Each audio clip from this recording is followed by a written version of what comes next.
Mislim da je prvo glavni cilj digitalizacija, znači da nemamo više stvarno da ti papirnati računi u jednom trenu, ne sad odmah, s obzirom da imamo firme koji dalje neće biti obveznici, ali u duljem roku da to postane stvarno stvar prošlosti. Znači tako da svi računi budu isključivo u digitalnom obliku, što isto puno znači i za čuvanje, odnosno arhivu e-računa. Ona i dalje ostaje obavezna kao i do sada, ali čuvate ih u digitalnom obliku, što je velika razlika.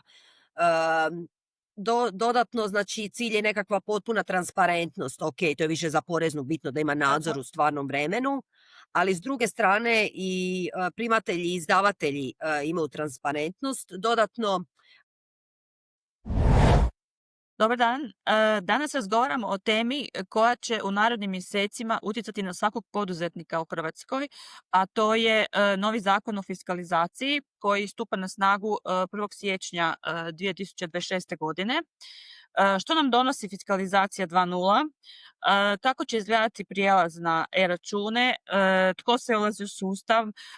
Koliko će to sve koštati i što zapravo to znači za male, srednje i velike poduzetnike? Na ova i brojna druga pitanja odgovara nam Ida Bojić, konzultantica i stručnjakinja za digitalnu transformaciju iz tvrtke Beterna, koja godinama implementira ERP sustave i pomaže tvrtkama da se usklade sa novim regulatornim okvirima, ali i da to istovremeno iskoriste kao priliku za unapređenje poslovanja. Pa evo, ako vas zanima kako se pravovremeno pripremiti, izbjeći greške i pretvoriti zapravo ovu zakonsku obavezu u digitalnu prednost, ostanite s nama. Dobar dan, Ida. dobar dan Ivana, hvala Pa na evo, pozivu. ja te molim za početak da nam se kratko predstaviš. Mhm. Evo, kako si rekla, znači moje ime je Ida Bojić, ja sam voditelj tima za financije u području Business Centrala i Navisiona, znači naših ERP rješenja u Biterni. Mhm.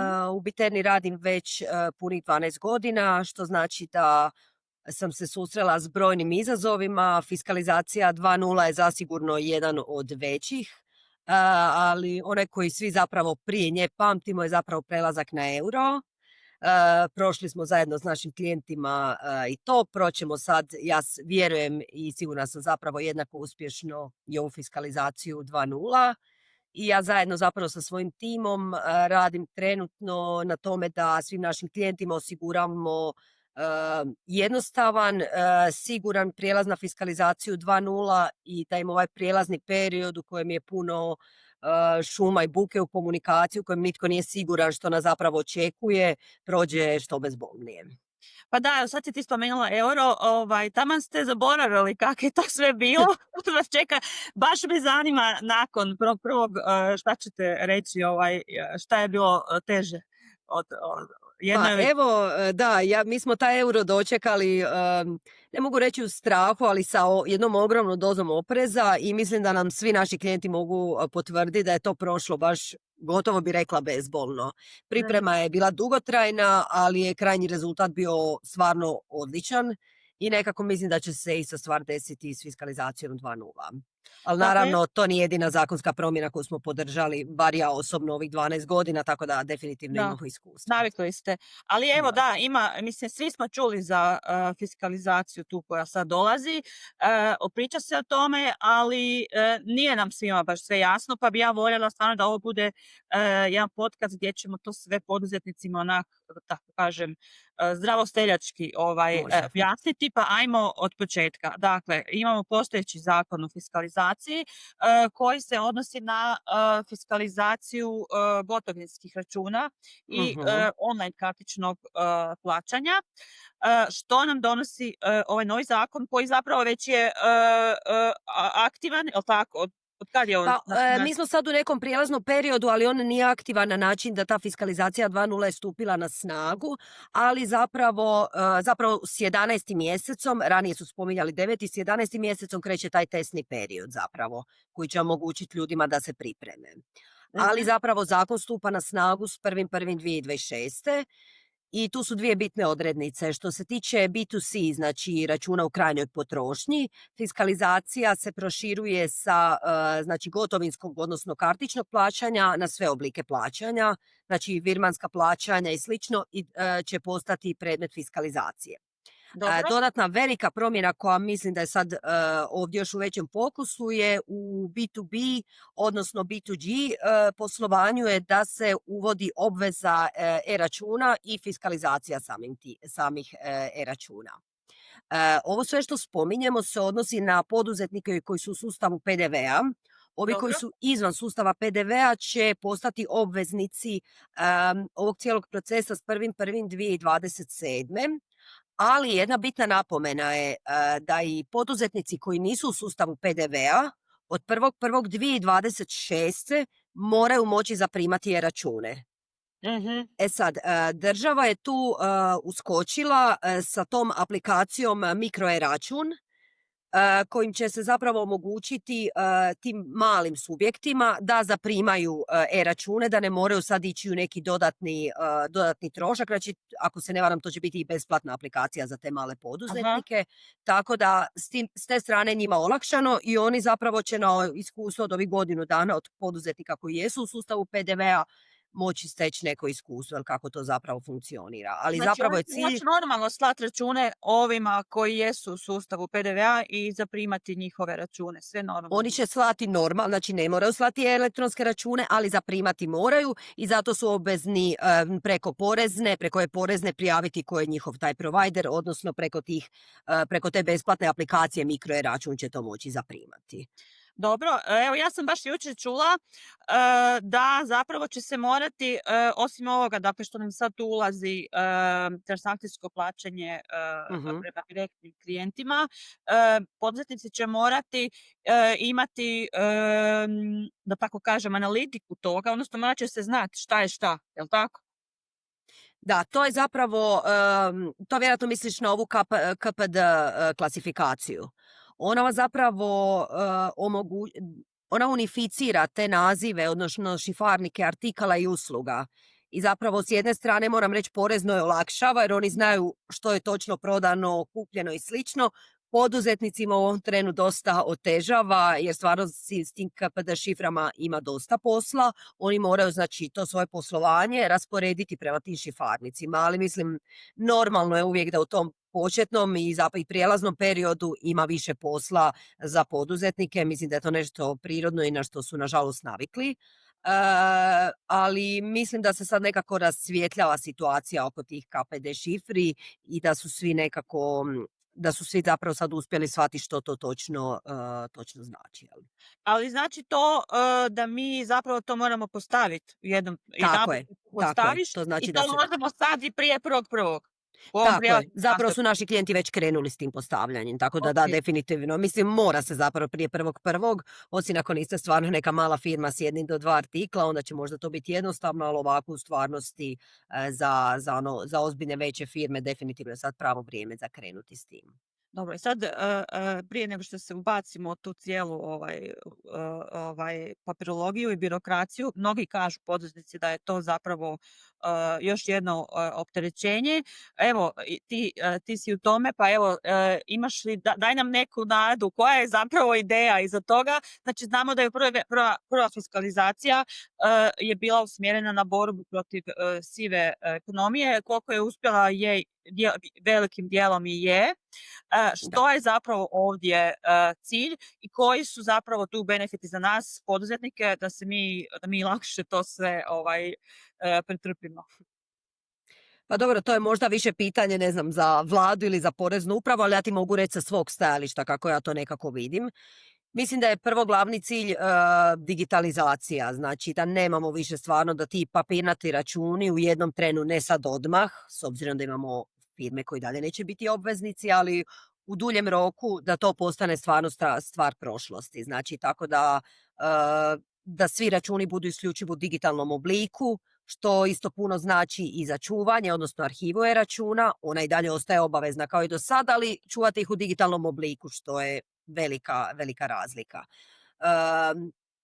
dodatno, znači cilj je nekakva potpuna transparentnost. Ok, to je više za poreznu bitno da ima nadzor Aha. u stvarnom vremenu, ali s druge strane i primatelji i izdavatelji imaju transparentnost. Dodatno imaju nekakvu dvostruku kontrolu. Znači, znate, vi ste se sad znali naći u situaciji da vam neko pošalje račun koji vama apsolutno nema nikakvog smisla. Ne možete iščitati šta je osnovica, šta je PDV, kako bi se to trebalo proknjižiti. Više nećemo biti u tim situacijama jer postoji znači kontrola kako treba izgledati taj e-račun koji se šalje. Mhm. A dugoročno je dodatno cilj znači smanjenje broja obrazaca koji se predaju na e-poreznu. Znači E, jednog dana to je zapravo, koliko sam ja shvatila, olakšava posao računovođama jer obrazac PDV-a već bude predpripremljen, jel tako? da za domaće, znači za Republiku Hrvatsku, ali znači sad svi iz Europske unije dalje nismo mi sad na taj način povezani, tako da svi iz Europske unije i svi iz trećih zemalja s kojima poslujemo i dalje nam stvaraju neke elemente za PDV obrazac. Tako da ovoj godini ne možemo definitivno reći da će se to desiti. Ali dugoročno gledano stvarno mislim da hoće i da je to zapravo plan i nekakav cilj. I onda da imamo usklađenost na razini cijele Europske unije, znači da je taj PDV u potpunosti digitaliziran. A dodatno što moram reći da je, mislim da će biti velika prednost za poduzetnike, znači brža obrada računa. Klijenti su nekad naši plaćali skupe sustave koji su njima bili jako korisni, da budemo jasni, znači koji će im omogućiti očitavanje računa. U principu, tako je, u principu više nema potrebe za tim, vama se račun automatski prenese, u našem slučaju neknjižene ulazne račune kad ga vi prihvatite. Znači vi ste prije, i imate tu elemente neke, vi ste prije morali sve to ručno kucati ili kažem plaćati sustave koji će čitati svaki od računa. Sad će to isto tako postati stvar prošlosti. Vi radite puno sa financijama, odnosno računovodstvom. Koliko to zapravo kod njih dovodi do promjena u procesima, u samom načinu obavljanja posla, ali evo, rekla si, znači, neke aplikacije, neki sustavi zapravo postaju, da kažem, šta oni, ako su neki koji su to pred par godina svega investirali, zapravo gotovo otpiši tu investiciju.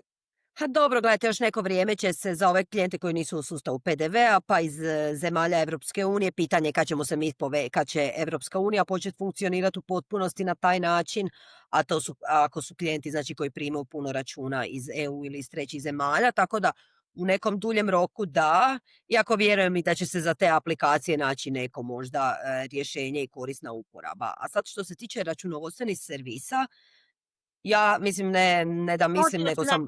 To mislim, općenito. Pardon? Računovodstveni servisi, kažem, i odjeli financija u kompanijama. Pa, gledajte, njima je ovo sad sigurno jako težak period. To kužim da je u budućnosti i krajnji cilj će biti neko pojednostavljivanje, sve to stoji, ali veliki teret i je sad na računovodstvenim servisima i odjelima financija u svih firmi. To je činjenica, to nije upitno. I gledajte, uvijek treba vremena dok se svi uhodaju. Biće vjerojatno i puno pogrešaka u slanju tih e-računa i neće vam biti jasno što ste zaprimili. I isto tako, kao što si rekla na početku, svi pričaju o fiskalizaciji 2.0 i svi pričaju već dulje vremena, ali puno odgovora na pitanja mi još nemamo, a više manje svi postavljaju ta pitanja računovođama svojim. Mislim da su računovodstveni servisi sad sigurno na rubu živaca, a ne znate što reći. Moj računovodstveni servis mi daje informacije, ali ja nemam vremena to iščitavati i gledati i podsjeća me, ali nažalost poduzetnici su jednostavno previše u biznisu. Dakle, ajmo sad opet malo ponoviti, vrlo jednostavno. Fiskalizacija svih računa u realnom vremenu. Dakle, u trenutku, šta je bilo, znači u trenutku izdavanja svaki račun treba biti fiskaliziran. Znam da je, ne znam kako su to točno bile ovi dosadašnji zahtjevi, kojem to znači, šta znači u realnom vremenu? Znači automatski mora biti... Automatski, tako. S tim da imate neki grace period od nekakvih 48 sati ako imate probleme s internetom i to nisu spominjali da će se promijeniti, vjerujem da će ostati isto, ali to stvarno znači u realnom vremenu i onda porezna provjerava podatke i vraća potvrdu. To je onaj JIR kod zapravo koji znači da je račun uspješno fiskaliziran. Tako da S te strane, isto tako i kod e-računa imamo realno vrijeme slanje, zaprimanje, čim je on zaprimljen, vidite ga u svom sustavu i to je to. Znači, porezna će zapravo vidjeti sve naše prihode. Da. Mislim gledajte prihode, to je, da zapravo, da u pravu ste. Prihode, a onda mi koji plaćamo PDV po naplati, zapravo onda tu ipak računovođa ima još posla da to sve da Da, i napravi. taj dio s plaćanjem mora biti riješen, da bi se postalo, tako je. Znači nije sve odmah riješeno, jel, kako ste i sami primijetili.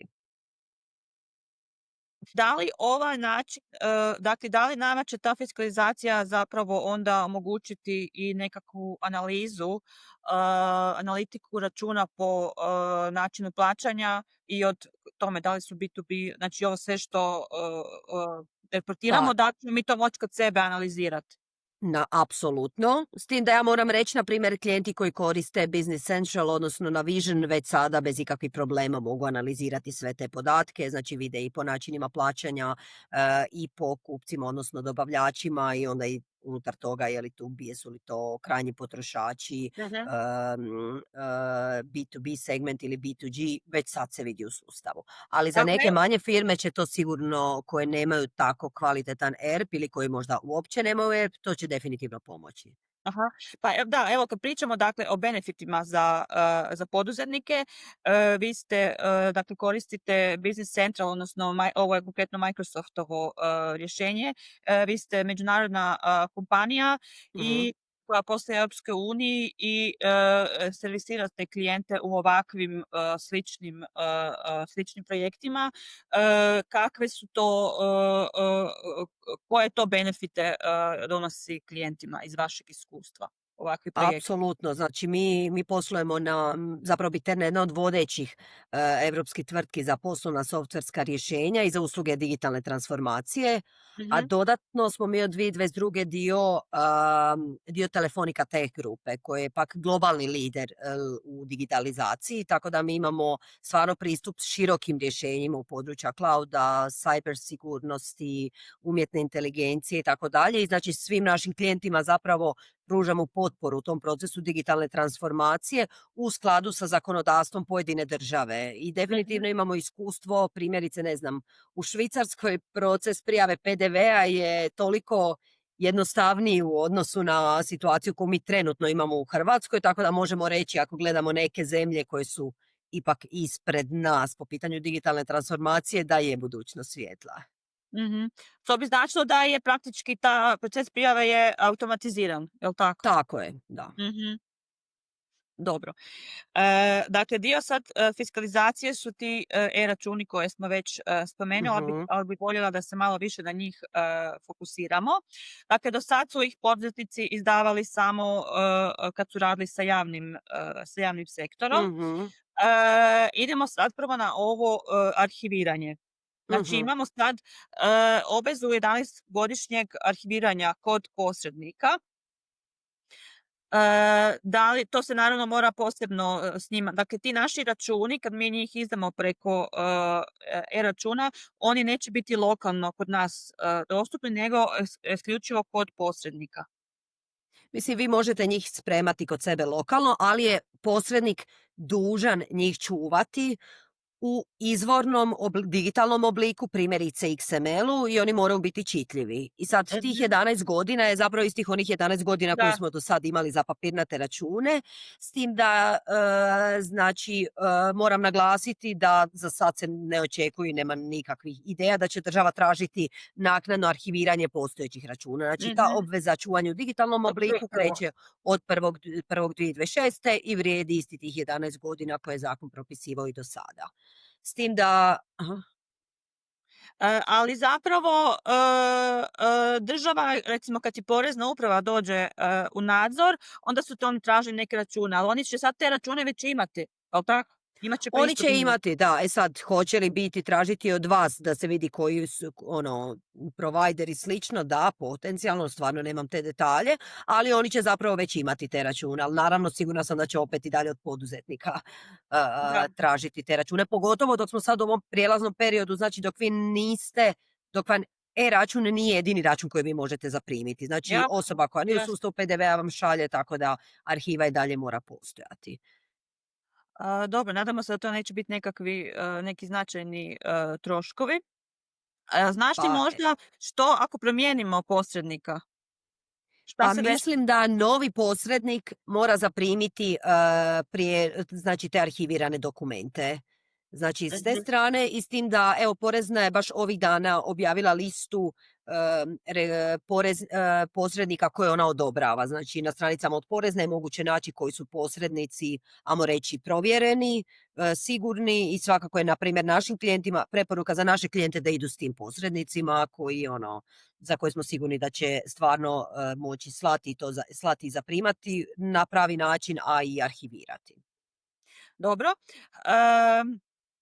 Ono što se recimo sada nama dešava je da, dakle, nekakav tradicionalni način, tradicionalni prosloženi procesi su funkcionirali na način da ti dobiješ račun papirnati ili na mail ili kako god i onda ga likvidiraš, da tako kažemo, Mhm, onako kako starinski, jel tako? I time ga zapravo odobravaš. Znači, mnoge kompanije imaju, velike kompanije, to imaju već digitalizirano i taj proces, ovo što si spomenula, znači taj mhm, račun prije kada je dolazio u firmu, onda su firme to digitalizirale na način da su, evo, uzele te neke sustave koji su te račune skenirali i onda su oni mhm, putovali u firmi, jel tako, na da. odobravanje do knjiženja.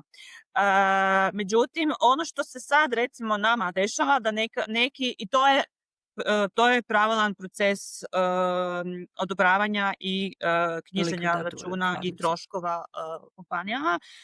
Ono što se sad recimo nama dešava da neki naši dobavljači imaju već te e-račune i meni zapravo taj račun dođe on meni na mail, a on meni automatski ulazi u računovodstveni sustav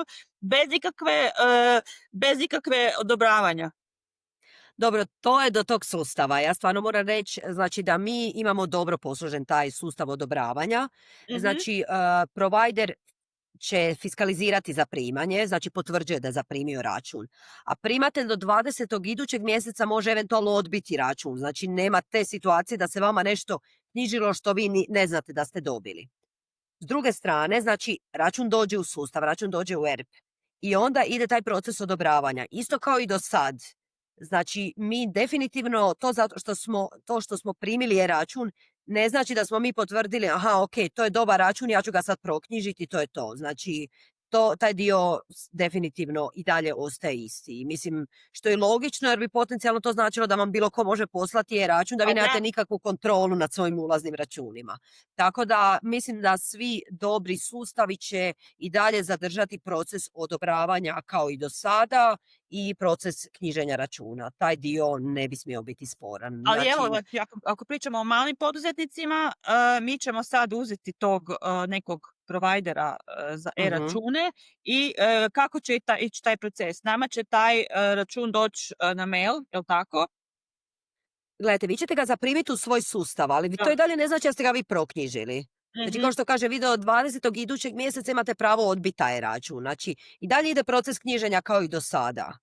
Tako da ne mislim iskreno da će to biti neki problem. Ne, ja bar ne vidim kako bi to funkcioniralo, osim ako sustav nije toliko loše posložen da mu zaprimanje e-računa znači samo knjiženje, ali nekako stvarno sumnjam. Dobro, može biti da je do mene, da ja nisam uopće to koristila tu opciju, zato što nemamo puno tih računa, to je svega možda jedan, Da, dva sad će se to promijeniti. 1, 2 računa mjesečno, ali definitivno će se to sad promijeniti i morat ćemo na to više paziti, odnosno posložiti svoje poslovne procese, što u tom smislu zapravo to sve skupa može biti dobar način da digitaliziramo procese i zapravo nećemo morati više uopće printati ulazne račune, jel tako? Dakle, Tako je. porezna ovo kao što smo rekli, nema potrebe da ih printamo i Da. slažemo po ovim registratorima. Zapravo to je kraj registratora. Tako da, apsolutno. Ali svakako, kažem, sustav mora imati nekakav mehanizam verifikacije, ono, workflowa prije konačnog knjiženja. Znači, Da. zapravo nije to automatsko knjiženje, mislim nije račun proknjižen dok ne prođe taj kontrolni završni korak. U našem slučaju to doslovno znači da se mora kliknuti na kvačicu proknjiži. Dobro, a ako govorimo o nekakvim, recimo ako se ne slažemo s nekim računom i tražimo ili smo dogovorili nekakav iznos odobrenja, to odobrenje isto mora proći kroz taj e-račun. Tako je, ista stvar je. Znači, za ulazne fakture i za ulazno odobrenja ista je logika, da. Dobro, meni se to čini da za poduzetnike to može biti stvarno dosta veliki napredak. Sad evo vi gledate to sa druge strane. Što su evo po tebi najbolji nekakvi kod vaših klijenata, bez obzira na ovo što smo rekli da su oni sad pod velikim opterećenjem, što će to zapravo njima donijeti? Da li će ti odjeli financija, evo imamo sad i druge optimizacije poput AI-a, dakle šta će to značiti za odjele financija kod vaših klijenata? Pa kažem, mislim da u dugom roku će najveći značaj biti to kada porezna ukine te neke obrasce koji su sad obvezni za slanje, kojima računovođe doslovno, koje računovođama kroje godišnje odmore, jer u 20. mjesecu je PDV, tad je ovo. Znači, stvarno mislim da s te strane će se dugoročno to smanjiti. Isto tako, slično kao i euro, koje, na primjer, kod naše klijente natjerao da iščiste svoje baze, da primjerice obrišu sve komitente s kojima ne surađuju, da vide zapravo Da. Tako je, doslovno inventura procesa, koja je naravno bolna u trenu u kojem je, kako njima, tako i nama, ali dugoročno mislim da će dobiti ono puno posloženije i jednostavnije sustave. To sam poprilično sigurna. Znači, ista stvar kad će se vezati ove šifre za sve te artikle i usluge, malo pogledate taj popis, kažete ok, ovo nije imamo puno relikata prošlosti u svim sustavima, to je normalno. Znate, inače kad se rade nove implementacije, često klijenti se nemaju vremena posvetiti tome jer su fokusirani na novu implementaciju, pa kažem, daj mi prebaci sve iz postojećeg sustava, pa ću ja jednog dana to srediti. Taj jedan dan nikad ne dođe, da, i onda su ovo prilike za to. To su idealne prilike sad ili nikad, jer onda zapravo samo loše prenosiš dalje. Da. Neki dan sam vidjela članak o CFO-ici od OpenAI-a i zapravo ona je komentirala kako je jako sretna i zadovoljna što njeni ljudi u financijama već koriste ove različite AI copilote. Kod nas, nažalost, i računovođe i financije najviše vremena troše upravo na tu administraciju i poštivanje zakonskih zahtjeva, ali evo, kao što si rekla, u Švicarskoj je, na primjer, to sve puno brže i jednostavnije, pa evo, na tržištima koje su posloženija, u kompanijama koje imaju dobro posložene te procese, kako funkcioniraju sad odjeli financija, na šta oni, tako kažem, troše svoje vrijeme, osobito sad, evo, u ovom svijetu u kojem živimo sa umjetnom inteligencijom. Da, svijet AI. Pa mislim da zapravo, mislim da se razumijemo, znači Copilot je integrirani je asistent unutar Business Centrala, tako da on je definitivno već zaživio. Tu sad ovisi od klijenta do klijenta koliko to koristi.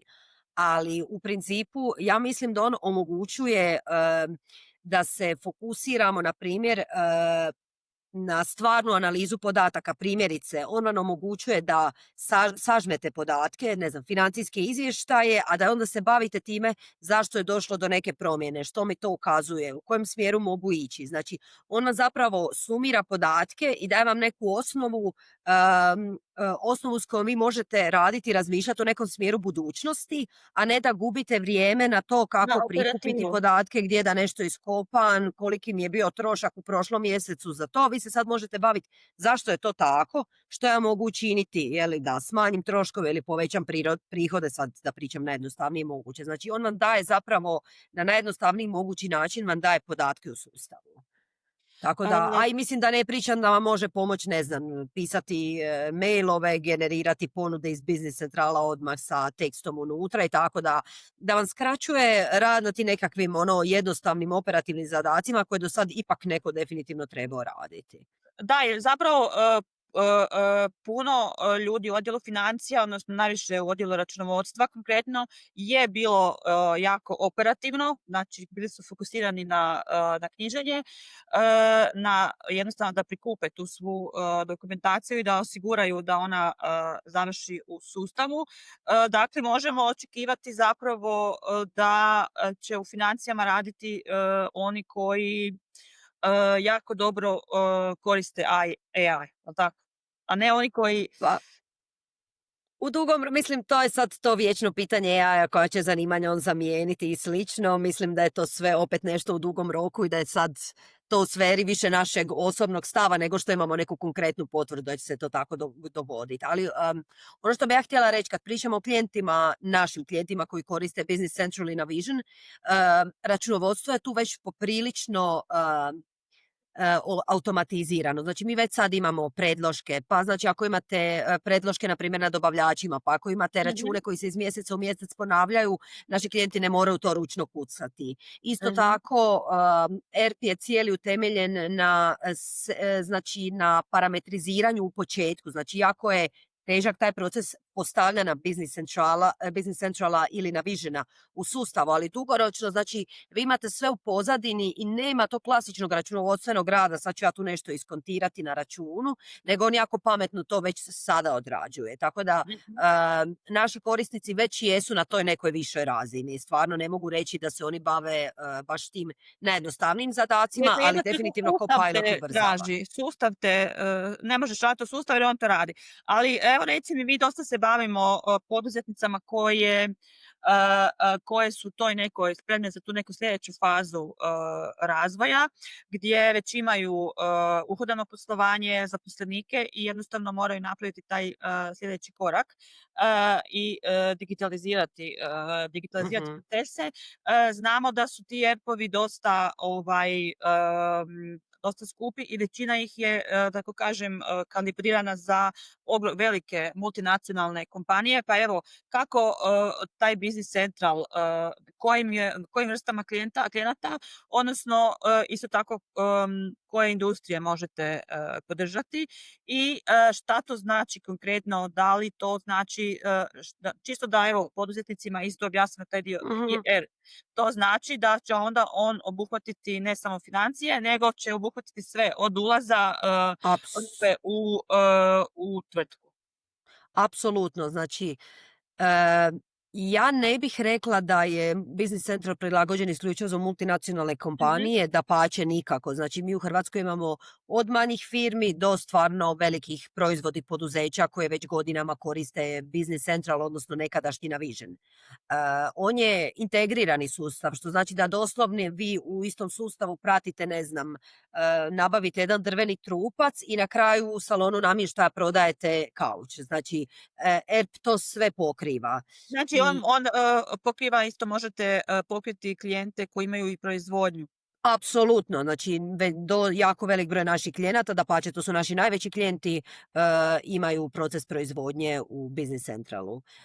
Znači u principu doslovno je znači cjelokupno poslovanje pokriveno, kako sam rekla, znači od ulaza robe, od zaliha, skladišta, od procesa proizvodnje, od prodaje, od maloprodaje koju možemo podržati, vođenja dugotrajne imovine, putnih naloga, ljudskih potencijala, plaća. To je sve integrirano u jednom sustavu. Ali opet moram reći, znači, ne morate svi sve to koristiti. Zato i kažem da to nije isključivo za multinacionalne kompanije. Znači, mi imamo klijente koji su mali do srednji, ok, više bi rekla srednji poduzetnici, znači koji primjerice imaju isključivo usluge pa koriste samo modul financija, znači i Mhm. primjerice ljudski potencijala i plaća. Znači ne mora se nužno sve koristiti, samim time znači su i cijene te implementacije takve. Mislim, mi smo na tržištu već prisutni jako dugi niz godina i stvarno uz pomoć tih najboljih praksi možemo pomoći klijentima da taj proces implementacije ne bude ni bolan ni skup. Jer znači možemo koristiti naše najbolje prakse što se tiče setupa, što se tiče procesa migracije, što se tiče edukacija. Znači iskratiti to na neki potencijalno stvarno relativno kratki rok. Ono što uvijek kažem, nemojte nam se javljati u zadnji tren, znači naš pipeline je dug, mi imamo velik broj klijenata koji čekaju proces implementacije, s velikim brojem klijenata smo u procesu implementacije, pa onda sad imamo ovakvu veliku promjenu kao što je fiskalizacija 2.0, ali pa možda se relativno dulje čeka na taj proces, ali da je sam proces implementacije dug i skup, ne bih rekla. To je nekad, znači nekad je ERP bio luksuz, nekad su Da. ERP uzimale najbolje firme, to je baš nekako danas stvar higijene poduzetnika, bih rekla. Pa evo ja mislim da zapravo, evo što smo rekli, što smo spomenuli, kad si rekla da neki nemaju vremena se pripremiti pa onda taj samo mi prebaci, mislim da je to zapravo za manje firme bi trebalo biti jednostavnije jer je manji Apsolutno. manji obujam poslovanja i onda kad se to dobro postavi, onda zapravo kad sustav prodiše, da tako kažem, onda je to stvarno eksponencijalni rast se može ostvariti. Pa evo, što bi ti na temelju tvog iskustva preporučila klijentima koji vide da bi trebalo ići u tom smjeru da više ne mogu to sa milion različitih sustava i ručno i ne znam kako, što bi ti njima preporučila, na koji način da se oni pripreme za ERP? Pa prvi korak je da nam se jave, znači drugi korak je da su voljni surađivati i da su voljni preći sa različitih sustava koje trenutno koriste, što doslovno nekad zna biti Excel, i to velike firme da doslovno vode sve u Excelu, i voljni se prilagoditi novom sustavu. Znači, ušteda vremena stvarno postane instantna. Jednom kad imate sve u jednom sustavu koje vam daje stvarne informacije, točne, odmah i na vrijeme, kad vi možete pokrenuti izvještaj, ne znam, otvorene stavke dobavljača koji vama odmah da točnu situaciju, vidjet ćete koliko vam je zapravo to bila ušteda vremena. Znači, mi smo tu za tu snimku stanja, za tu dijagnostiku procesa, tako da nije da mi očekujemo od klijenta da nam kaže meni treba to i to, ja želim napraviti to ovako i ovako. Ne. Zapravo je klijent tu da nam kaže ovo su moji problemi, ovo je sustav u kojem ja trenutno radim, ovo su mi najveći izazovi, na ovo se ljudi najviše žale, na ovo po našoj procjeni gubimo najviše vremena. A onda mi na temelju tih informacija, znači krećemo, radimo tu dijagnostiku, pokušavamo vidjeti jesu li oni stvarno dobro prepoznali svoje probleme, s tim da moram reći, uvijek je tu stranka najviše u pravu, oni znaju zapravo što je problematično, cilj je da mi njih slušamo zapravo i da na temelju toga dođemo do nekog optimalnog rješenja. Nekada to nije Business Central, nekada je to Finance and Operations, znači to je ERP koji isto je Microsoftovo rješenje, koji stvarno je za multinacionalne kompanije, a nekada je to znači Business Central. S tim da moram reći isto tako, već velika većina naših implementacija je sad u cloudu. Znači više ne trebate imati hardware, ulagati u infrastrukturu, što je isto u nekim firmama bila velika prepreka. Svađate, vi ste mala firma, trebate, taj hardware košta kako god bilo. Sad stvarno možete ići na taj model u cloudu gdje su vam prvo podaci sigurni, ne morate vi voditi računa o tome. To je Microsoftov cloud to pokriva jako kvalitetno, imaju oni vode računa o tome. Idete na mjesečni, na model pretplate, tako da zapravo i nema tog nekog inicijalnog ogromnog ulaganja. To je pitanje zapravo, jer evo mi imamo Microsoft Dynamics CRM i meni su svi govorili ti je skupo, to ti imaju samo velike firme. Mislim, iskreno meni to nije skupo koliko mi imamo sad benefita od toga. I ja konkretno jako volim tu, mi imamo Office 365, ja jako volim tu integraciju i koliko oni to povezuju svaki dan sve više, ali znam neke druge, kad smo mi razmišljali o implementaciji CRM-a, kad sam gledala neke druge provajdere, to su bile užasno skupe. Znači, prvo imaš trošak implementacije, licencije, pa onda trošak licenci koji je bilo jednostavno za nas neodrživo. Pa evo, Apsolutno. koliko su sad, kako vi stojite s tim licencama? Da li Taj licenčni model je sad većinom znači na tom modelu pretplate, tako da iz mjeseca u mjesec imate, znači dobivate fakturu za taj dio, što definitivno vam olakšava situaciju jer znamo da je poduzetnicima teško osigurati, što je normalno, znači tu neku veliku cifru u samom startu.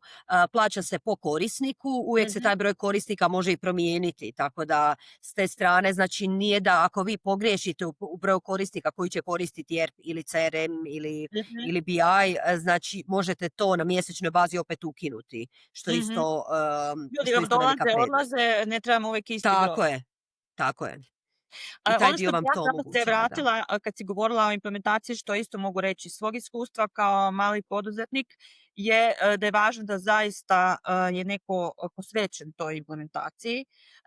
I nažalost u manjim firmama to je ipak direktor koji možda već ima ljude u nekim odjelima i tako dalje, ali ipak je taj neki direktor ili neko blizu njega, ipak je taj koji vidi cijelu sliku i zapravo koji i zna šta želi postići. Tako da, evo, to je recimo kod nas bio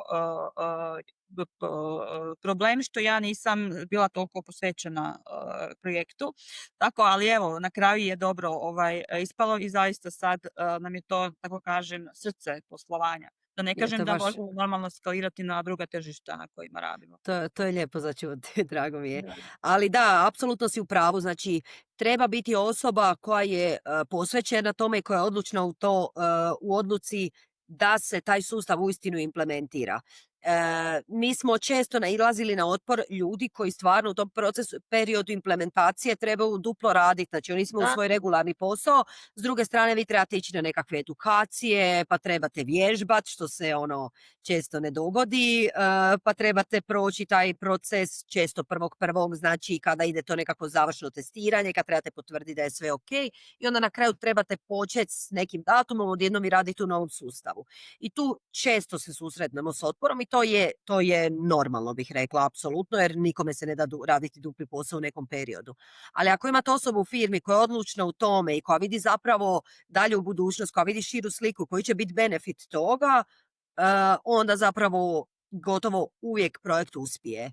S naše strane mi imamo taj period hypercare-a, znači nakon datuma Mhm. go live-a, nakon datuma kad se sustav počne intenzivno koristiti, mi smo tu za korisnike u periodu, nekad je to mjesec dana, nekad 2 do 3, ovisno o veličini klijenta, ali rekla bi da je nekakvo pravilo mjesec dana, kad smo mi tu stvarno intenzivno za klijente i onda on radi zapravo s onim konzultantima koji su s njim radili na procesu implementacije. I tu se stvori nekakav odnos povjerenja i naravno cijeli proces je puno brži jer osoba već zna što zapravo klijent pita i što mu je trenutni problem i kako je Jasno. pomoći.